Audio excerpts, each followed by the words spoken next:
Stuart Little, Chapter 4, Exercise.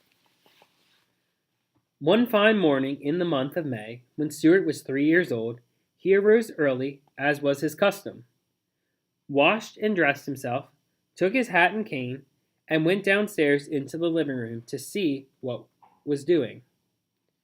Nobody was around but Snowbell, the white cat belonging to Mrs. Little. Snowbell was another early riser, and this morning he was lying on the rug in the middle of the room, thinking about the days when he was just a kitten. "Good morning," said Stuart. "Hello," replied Snowball sharply. "You're up early, aren't you?" Stuart looked at his watch. "Yes," he said. "It's only 5 minutes past 6, but I felt good and I thought I'd come down and get a little exercise." "I should think you'd get all that exercise you want up there in the bathroom, banging around, waking all the rest of us up, trying to get that water started so you can brush your teeth. Your teeth aren't really big enough to brush anyway. Want to see a good set? Look at mine." Snowball opened his mouth and showed 2 rows of gleaming white, sharp teeth, sharp as needles.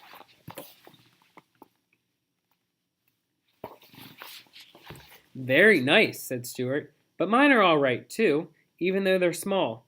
As for exercises, I take all I can get. I bet my stomach muscles are firmer than yours." "I bet they're not," said the cat. "I bet they are," said Stuart. "They're like iron bands." "I bet they're not," said the cat. Stuart glanced around the room to see what he could do to prove to Snowball what good stomach muscles he had.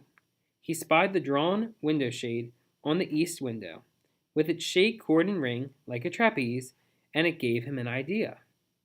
Climbing on the windowsill, he took off his hat and laid down his cane. "You can't do this," he said to the cat, and he ran and jumped onto the ring the way acrobats do in a circus, meaning to pull himself up. A surprising thing happened. Stuart had taken such a hard jump that it started the shade. With a loud snap, the shade flew up clear to the top of the window, drawing Stuart along with it and rolling him up inside so that he couldn't budge.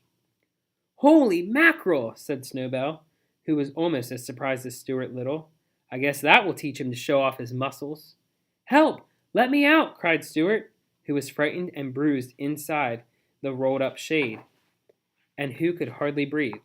But his voice was so weak that nobody heard. Snowball just chuckled.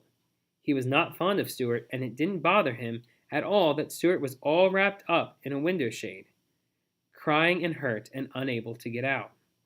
Instead of running upstairs and telling Mr. and Mrs. Little about the accident, Snowball did a very curious thing. He glanced around to see if anybody was looking. Then he leapt softly to the windowsill, picked up Stuart's hat and cane in his mouth, carried them to the pantry, and laid them down at the entrance of the mouse hole. When Mr. Little came down later and found them there, she gave a shrill scream which brought everybody to the run. "It's happened!" she cried. "What has?" asked her husband. "Stuart's down the mouse hole."